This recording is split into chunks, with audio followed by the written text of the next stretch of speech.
భయపడేది లేదు.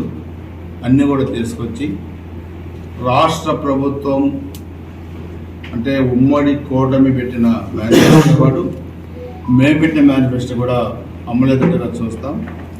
ఈ నెల రోజులు ఈ బూటపు మాటలు,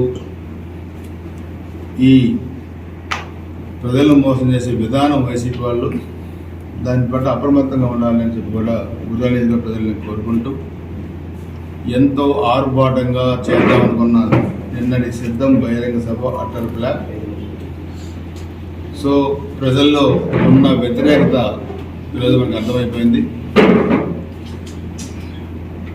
ఈ కాసుమహేశ్వరి గతంలో కూడా నేను ఒక సవాల్ విసిరా, మరలా మీడియా ద్వారా ఈరోజు మరలా ఒక సవాల్ ఇస్తున్నాను.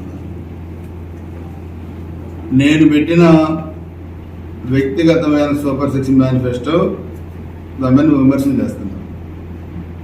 నువ్వు నేను విమర్శలు చేసుకోవటం కాదు, నేను విసిరే సవాల్కి నువ్వు ఆన్సర్ చేయండి. రాజకీయాల్లో వచ్చే ఎన్నికల్లో నేను ఓడిపోతే రాజకీయాల నుంచినే మానుకుంటాను. నువ్వు ఓడిపోతే నువ్వు రాజకీయాలు మానుకుంటావా? నీకు నాకు ఇదే సవాల్. నీకు దమ్ముంటే 1 అవర్లో దీనికి సమాధానం మళ్ళీ మీడియా ద్వారా చెప్పు. ఇద్దరికి ఎవరిలో ఏది జరిగినా ఇదే చివరి ఎన్నికలు కావాలా?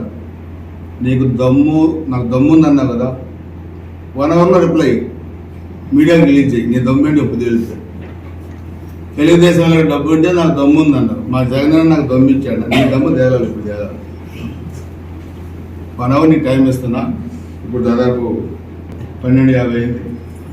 2 నా సవాల్ను స్వీకరించండి. నిజంగా నీకు దమ్ము ఉంటే, నిజంగా కాస బ్రహ్మానందరెడ్డి వారసుడు అయితే, నిజంగా నువ్వు గురుజాల నియోజకవర్గ అభివృద్ధికి చేసి ఉంటే ఇప్పుడు చెప్పు. నువ్వు నీ దమ్మేంటో ఇప్పుడు తేలాలా? నువ్వు నేను 2 సమాధానం చెప్పు. లేకపోతే నోరు మూసుకొని నీ పని నువ్వు చేసుకో.